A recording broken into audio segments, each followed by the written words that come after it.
बिस्मिल्लाहिर्रहमानिर्रहीम। अस्सलामुअलैकुम।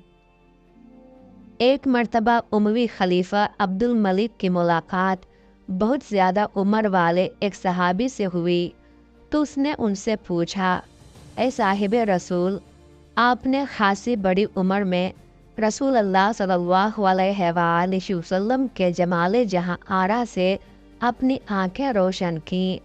ज़रा ये तो बताइए कि आप बड़े थे या रसूल अल्लाह सल्लल्लाहु अलैहि वसल्लम?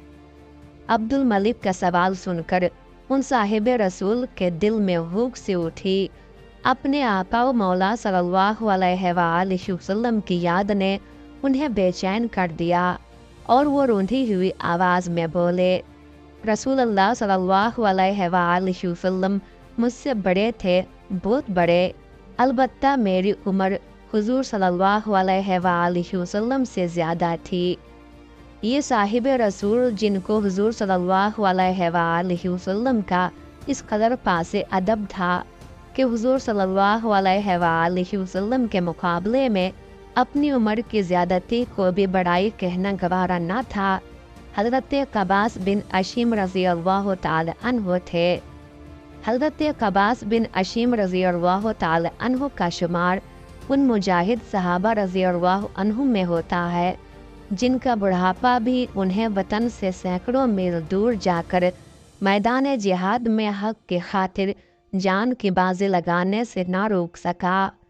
उनका ताल्लुक बनु किनाना से था। हज़रत कबास बिन अशीम रज़ी अल्लाह तआला अन्हु ग़ज़वे बदर 2 हिजरी तक अपने आबाई मज़हब पर कायम रहे। चुनांचे वो कुरैश मक्का के लश्कर में शरीक होकर मुसलमानों के खिलाफ लड़ने आए थे। चूँकि वो अपने कबीले के निहायत बहादुर और जंग आज़मा लोगों में से थे, इसलिए कुरैश के लश्कर में उन्हें ख़ास अहमियत हासिल थी।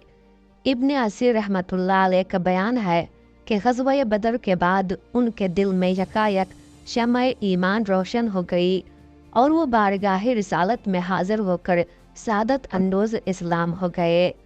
उस वक्त उनकी उम्र 55 और 60 साल के दरमियान थी, लेकिन बड़े कवि और तवाना थे।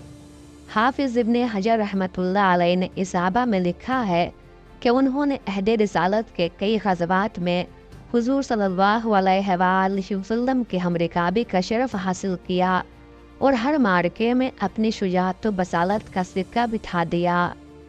हुजूर सल्लल्लाहु अलैहि वसल्लम के विसाल के बाद हज़रत अबू बकर सिद्दीक़ रज़ी अल्लाह तआला अन्हु के अहद खिलाफत में शाम पर फ़ौज कशी हुई तो हज़रत कबास रज़ी अल्लाह तआला अन्हु अपने बुढ़ापे के बावजूद बड़े जोश और जज्बे के साथ लश्कर इस्लाम में शामिल हो गए और रोमियों के ख़िलाफ़ कई मार्कों में दाद शुजाअत दी।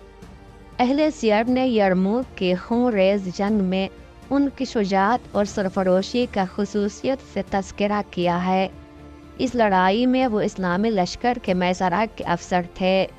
हंगामे कारज़ार में एक मौके पर एक रूमी जर्नल इब्न कनातीर ने इस्लामी फ़ौज के मैसरे पर इस ज़ोर का हमला किया कि मुसलमानों के कदम उखड़ गए।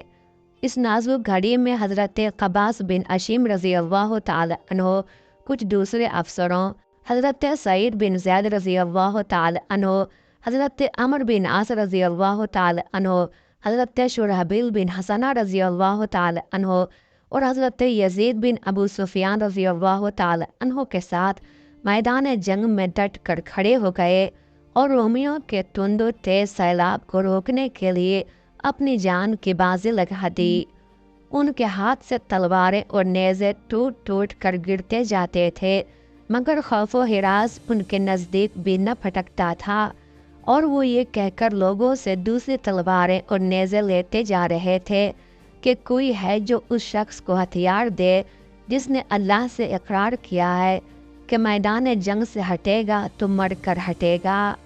लोग उनके हाथ में तलवार या नेज़ा ला कर देते तो वो फिर शेर की तरह झपट कर रोमियों पर जा पड़ते। हज़रत कबास रज़ी अल्लाह तआला अन्हु और उनके दूसरे साथियों की पामर्दी और सरफरोशी का नतीजा ये हुआ कि मुसलमानों के उखड़े हुए कदम फिर जम गए और उन्होंने रोमियों को इबरतनाक शिकस्त दी। ابن اسیر رحمۃ اللہ علیہ کا بیان ہے کہ جب شام پر مسلمانوں کا مکمل استیلا ہو گیا تو حضرت قباس رضی اللہ تعالی عنہ نے مستقل طور پر دمشق میں اقامت اختیار کر لی اور طویل عمر پا کر اسی شہر میں سفر آخرت اختیار کیا۔ ان کا سال وفات کسی کتاب میں درج نہیں ہے، البتہ عبد الملک سے ان کی ملاقات کے واقعے سے ظاہر ہوتا ہے کہ وہ اس کے دور حکومت میں حیات تھے۔ اللہ تعالیٰ کی ان پر ہزارہ رحمتیں نازل ہوں، آمین یا رب العالمین۔